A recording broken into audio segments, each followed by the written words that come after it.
wasiirka iskaashiga dhaqaalaha iyo horumarinta ee Jarmalka ayaa hadal ay jeedisay waxa ay ku tiri waxaan idinka codsanayaa inaad naga cafisaan xadgudubyadeenna iyo dambiyadeenna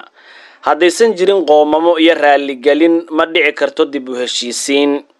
erayadan ayaa ku soo aaday xilli lagu guda jiray dabaaldega sanad guuraagii boqolaad ee ka soo wareegay markii uu bilowday kacdoonka ka dhanka ahaa gumeystihii Jarmalka kaas oo lagu soo afjaray xasuuq ay ciidamada Jarmalku ka geysteen qabaa'ilkii deganaa Koonfur Galbeed Afrika deegaankaas oo marka dambe noqon doona dawladda hadda loo yaqaan Namibia qabaa'ilka Herero iyo Nama waa kuwa lagu tacadiyay ee uusan Jarmalku dafirsanayn xasuuqooda erayada qirashada ah ee wasiirka Jarmalka ayaa u muuqday kuwa muujinaya mas'uuliyadda dawladdiisa ee xadgudubyadii dhacay laakiin ma aysan ahayn kuwa dhammaystiran oo lagu qaadanayay mas'uuliyadda xasuuqii ay geysteen hadalka wasiirka Jarmalka uma muuqan mana ahayn mowqif midaysan oo xukuumadda Jarmalku ku qirsan tahay xasuuqii ay geysteen maadaama uu jiro garab diidayay tallaabadan oo dhaleecayn kulul u jeediyay wasiirka balse Jarmalka ayaa aakhirkii qirtay xasuuqii loo geystay qabaa'ilka Herero iyo Nama arrintaas oo soo afjartay wadaxaajoodiyadii iyo ismaandhaafkii 10 sano socday ee ku saabsanaa qaabka ku habboon raaligelinta loo siin karo Namibia sheekadan oo loo bixiyay xasuuqii la iloobay ayaan ku eegaynaa tabinteena Tifaftir Media soo dhawaada Jarmalku waxa uu si rasmi ah ugu dhawaaqay gumaysigii Namibia shirkii Berlin ee qabsoomay 1884 ilaa 1885 laakiin joogitaanka Jarmalka ee gobolka waxa uu bilaabmay bartamihii qarnigii 19aad iyada oo ganacsato Jarmal ah iyo maalqabeeno ay ku qulqulayeen Koonfur Galbeed qaaradda Afrika ka hor joogitaanka Jarmalku qabiilooyinka Herero oo dadweynaha meesha degan u badan waxay inta badan ku tiirsanaayeen dhaqdhaqaaqooda dhaqaale ee tacbashada beeraha iyo xoolaha laakiin daacuunkii ugu ballaarnaa ee loo yaqiinay daacuunkii xoolaha ayaa ku dhuftay gobolka nuskii dambe ee qarnigii 19aad waxaana qabiiladu ku qasbanaadeen inay u shaqeeyaan Jarmalka si ay u daboolaan baahidooda maadaama xoolihii ay ka dhamaadeen markii ay dhibaatadii sii korortay ayay hogaamiyayaasha qabaa'ilku ku qasbanaadeen inay ka iibiyaan dhulkii iyo xoolihii ay lahaayeen ganacsato Jarmal ah iyo maalqabeeno taasina waxay xudun u ahayd ibafurka Namibia ee gumaysi Jarmal ah inay gasho kadib markii ay ku sii xoogaysteen Jarmalka Namibia dhaqaalihiina sii xumaaday waxa sii kordhay xiisadii u dhaxaysay dadkii asalka u lahaa dhulka iyo gumaystihii Jarmalka waxaana sidoo kale sii kordhay caradii qabaa'ilka oo arkayay gumaystaha oo dhulkooda iyo xoolahoodaba gacanta ku haya lana wareegay xaaladda iyo xiisaddu waxay si dhaqso ah isugu bedeleen dagaaladii ugu horeeyayna waxay ka bilowdeen magaalada Okahanja bishii Janaayo 1904 ciidamada Jarmalka iyo jabhaduhu ma ahayn kuwa isu dhigma awood ahaan taariikhyahan lagu magacaabo Jan Badgewald ayaa yiri ciidamada Jarmalka oo ka walaacsan jabhadaha ka dilaacay Namibia ayaa xaaladii sii xumeeyay kadib markii ay ku qaadeen duulaan meel ay ku kulmayeen jufo ka tirsan qabiilka Herero taasoo keentay in markiiba uu dagaal qarxo Imperatorkii Jarmalka ee markaas Wilhelm William ka labaad ayaa u magacaabay gaashaanle sare Lothar von Trotha si uu u damiyo kacdoonka Namibia von Trotha wuxuu guul ka gaaray dagaaladii uu la galay dadka deegaanka ilaa uu ku guuleystay inuu ku hareereeyo aaga Waterberg isaga oo ka jaray dhammaan jidad ay ku baxsan lahaayeen bartamihii bishii Agoosto 1905 ciidamada von Trotha ayaa go'doomiyay jabhadihii xurnimadoonka deegaanka ee ku sugnaa bartamaha Namibia taas oo ku soo dhamaatay inay isdhiibaan balse isdhiibidaas ma aysan soo afjarin dagaalkan oo waxay calaamad u ahayd wax ay taariikhyahanadu ku tilmaameen xasuuqii qowmiyadeed ee ugu horeeyay qarnigii 20aad adduunka oo dhan ciidamada qabaa'ilka deegaanka Namibia ayaa u cararay dhinaca bari waxayna galeen lama deegaanka Kalahari iyagoo u sii jeeda dalka Botswana oo xilligaas uu gumaysan jiray Ingiriiska bishii Oktoobar sanadkii 1905 von Trotha ayaa soo saaray amar ah in la baabi'iyo dhammaan qabiilka Herero ee cagta soo saara ciidda Jarmalka oo uga jeeday Namibia iyadoo aan la kala soocaynin amarkaas oo xataa saameynayay haweenka carruurta iyo ciroolaha waxa amarkaas loo akhriyay maxaabiis ay gacanta ku hayeen ciidamada Jarmalku kadibna waxa lagu sii daayay saxaraha si ay ugu wargeliyaan xubnaha kale ee jabhadda Herero ee xurnimadoonka ahayd ciidamada Jarmalku waxay cidlada saxaraha ah kaga daba tageen kuna eryadeen qabaa'ilkii ku noolaa ee galay saxaraha iyaga oo qofkii ay ku arkaan jidka ay marayaan ku dilaayay waxayna u diidayeen oo ay ka hor istaagayeen inay soo gaaraan ilihii biyaha, ceelashana waa ka sumeeyeen. siyaasadda ku dhisan isirsafaynta Afrikaanka ee Jarmalka waxay gaartay meeshii ugu sareysay intii u dhaxaysay sanadihii 1904 ilaa 1909 wuxuuna siiyay askartii xorriyad buuxda ay ku samayn karaan nooc kasta oo dil iyo barakicin ah oo ka dhan ah kuwa ka soo horjeeda joogitaankooda qaaradda. sidaas darteed wuxuu bilaabay inuu sameeyo bahalnimo oo dhan sida xarig ciqaab leh, barabixin, kufsi aan kala soc lahayn iyo dil noociisu ciqaab daran huwanaa, sida inay xeryo cidla ah ku go'doomiyaan ilaa ay ka geeriyoodaan, sida uu sheegay mid ka mid ah dadkii ka badbaaday xasuuqa oo ka sheekeeyay arxandaradii ka dhacday jasiiradda la yiraahdo Shark. waxa uu yiri Jarmalku wuxuu noo diray jasiiradda, waxaan joognay sanad dhan, waxaan ahayn 3500 oo qof, 193 qof oo kaliya ayaa ka badbaaday. dhammaan kuwa kale way dhinteen. dadka loo tarxiilay jasiiradda ayaa lagu qasbay inay qabtaan howlo adag oo ay ka mid yihiin inay maqaarka ka saaraan oo ay hilbaha ka jarjaraan dadkii ku dhintay jasiiraddaasi, kadib madaxyadooda iyo lafaha ay si buuxda u nadiifiyaan, iyada oo lafaha iyo qalfoofka loo daabulayo dalka Jarmalka si ay cilmi baaris cilmiyeed ugu samaystaan jaamacadaha waddankaasi.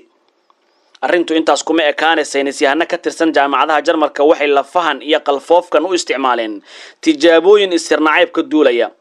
Ogan Fitcher waa mid ka mid ah aqoon-yahanada isku dayay inay u adeegsadaan qalfoofta si ay u caddeeyaan sarreynta jinsiyadda Aryan.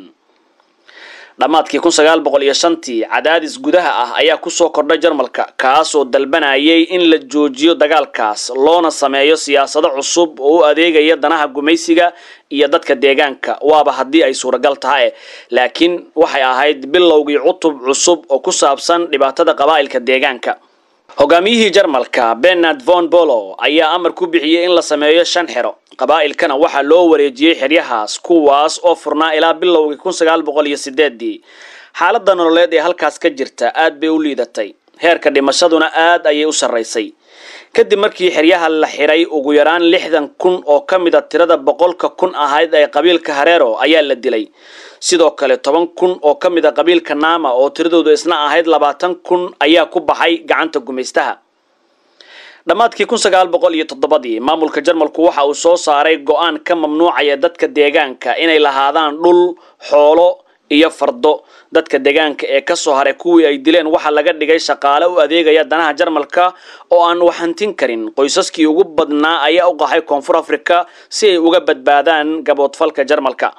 taariikhahanada iyo falanqeeyayaasha ayaa si isku mid ah u rumaysan in dhacdooyinkii dhacay intii u dhaxaysay 1904 ilaa 1907 aysan baabi'inin hidaha iyo dhaqankii qabaa'ilka oo kaliya balse uu Jarmalka dilay in ka badan 80% dadweynaha deegaankaas lahaa. sidoo kale waxa uu kala gooyay iyagii isaga oo ka hortagaya kuwa ku soo haray inay sii wadaan kacdoonnada ku dhisan hidahooda dhaqameed. sanadkii 1923 waxa aas weyn loo sameeyay Samuel Maharero oo ahaa hogaamiyihii qabaa'ilka Herero, isla markaana ka mid ahaa geesiyaashii ka noolaa dhammaan iska horimaadadii ay la galeen ciidamada Jarmalku. aaskaas oo ay ka dhalatay fikradda ah in la bilaabo dhaqdhaqaaq wada jir ah oo qabaa'ilka dhan ugu gudbinayaan adduunka wixii ka dhacay dalkooda, taasoo ka dhalatay aas-aaskii dhaqdhaqaaqa Otrubi. xubnihii xarakadaasi ayaa bilaabay inay ka shaqeeyaan sidii ay caalamka ugu gudbin lahaayeen xasuuqii Jarmalku geysteen kadib jabkii ay kala kulmeen dagaalkii labaad ee adduunka. waxay fursad u noqotay dalabaadkii madax bannaanida. wadamadii uu Jarmalka gumaysanayay ee Afrika ayaa la hoosgeeyay wisaayada qaramada midoobay. maamulka gobolkaasna waxaa loo egmaday dawladii hoose ee Koonfur Afrika ilaa Oktoobar 1966, markaas oo qaramada midoobay ay soo afjartay hawshii loo egmaday gobolkana uu noqday mid si toos ah u hoos taga jamciyadda qurumaha ka dhaxaysa. halgankii gobonnimadoonka ayaa ka bilowday gobolka, waxaana Yurub iyo Afrika ka socday dhaqdhaqaaqyo xornimadoon ah ilaa Namibia gobonnimadeeda hanatay 1990. dawladii curdinka ahayd ee Namibia waxay aad u jecleed inay ka gudubto xasuusta xasuuqi oo ay dhisto sheeko qaran oo cusub oo ay ka dhex muuqdaan dadkoo dhan iyo qowmiyadaha kala duwan. waxa ku jira qaar ka mid ah dadka soo galootiga ah iyo kuwa soo degay ee asal ahaan xataa qaarkood ka yimaadeen kuwii gaboodfalka geystay ee Jarmalka. taasina waxay keentay in dawladii curdinka ahayd ay wajahdo kala qaybsanaan siyaasadeed oo gudaha ah, iyadoo qabaa'ilkii Herero ee la xasuuqay ay ka mid noqdeen mucaaradka. hogaamiyihii qabaa'ilka Herero ee waqtigaas Koima Rirwako waxa uu bilaabay dhaqdhaqaaq gaar ah sanadkii 1991 waxa uu dalbaday in loo soo celiyo dhulalka ay qabiilku leeyihiin ama in laga siiyo magdhow dhaqaale oo ay ka helaan Jarmalka waxaanay ku soo beegantay xilli uu madaxweynihii Jarmalka ee waqtigaas booqasho ku tagay wadankiisa Rirwako ayaa dokumentiyo ku saabsan xasuuqa u gudbiyay safaaradda Jarmalka ee dalkaas qaramada midoobay maxkamadda caalamiga ah ee cadaaladda iyo qaar ka mid ah wargeysyada waxbaara oo Jarmala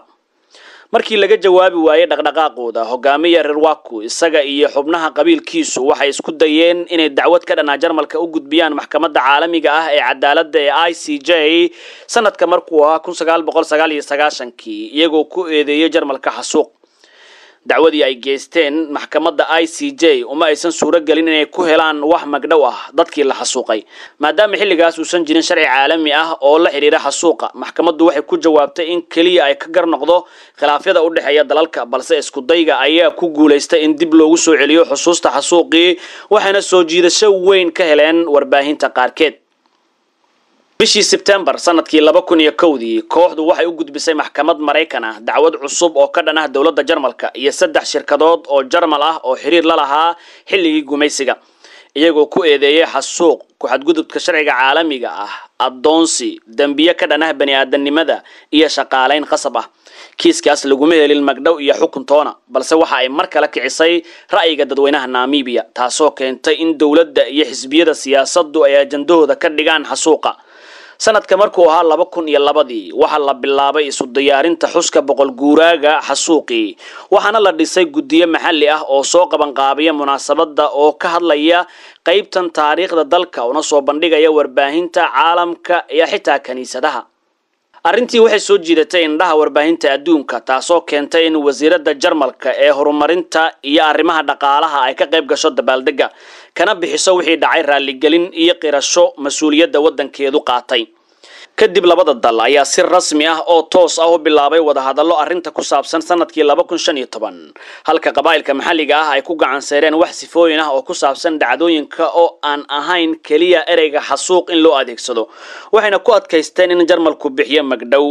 khilaaf maxalli ah ayaa wali ka taagan Namibia oo la xiriira arrintan iyadoo Vegwe Rikuru oo ah hogaamiyaha hadda ee qabiilka Herero uu diiday heshiiskii ugu dambeeyay oo ay soo bandhigeen Jarmalka waxa uu sheegay inaysan u qalmin khasaaraha soo jireenka ah ee dadkiisa ka soo gaaray ama u geysteen ciidamada gumaysiga Jarmalku waxa uu si rasmi ah u aqoonsaday xasuuqii Yahuuda waxa uuna ogolaaday inuu bixiyo magdhow halka uu ka gaabsaday inuu qaado tallaabooyin taas la mid ah isla markaana uu qaadi doono mas'uuliyadda taariikhiga ah ee ka saaran sida uu 24 bishii Abriil 2015 u jilay aqoonsiga xasuuq loo nisbeeyay Turkiga xagjirka ah ee ka dhanka ah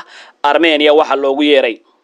waxaan shaki ku jirin in xasuuqa uu Jarmalku ka geysanayo Afrika aanu ku koobnayn Namibia oo kaliya dhul kasta oo Afrika ku yaala oo ay tageen waxa ay ka geysteen oo soo maray musiibo lamida wixii gaaray Namibia Jarmalku waxa uu wali ku dhagan yahay aragtidiisa ku salaysan cunsuriyadda waxaad ka dareemi kartaa wajigiisa dhabta ah iyo taariikhdiisa meesha ay haatan ka taagan yihiin falalka guracan iyo xasuuqa rayidka Gaza iyo daanta galbeed ee Israa'iil ku hayso tan iyo markii ay Koonfur Afrika u gudbisay maxkamadda caalamiga ee cadaaladda ee ICJ dacwad ka dhan ah Israa'iil Jarmalku waxa uu ahaa gaashaanka Yahuuda madaxweynaha Namibia oo dhaliilay go'aanka Jarmalka uu ugu qildayayo khaladaadka dhalangarayga ah ee Israa'iil ayaa sheegay in dawladda Jarmalka ay iska indhatirayso in Yahuudu dishay 10,000 oo qof isla markaana ay barakicisay 85% dadka reer Gaza waxa uu madaxweynuhu walaac xoogan ka muujiyay in dawladda Jarmalka ay ku dhawaaqday go'aan la yaab leh iyadoo ku gacan saartay doodda ay soo bandhigtay dawladda Koonfur Afrika waxaana intaas uu ku daray in qof aadana ah oo nabadda jecel uusan dafiri karin dhibaatooyinka ka socda Gaza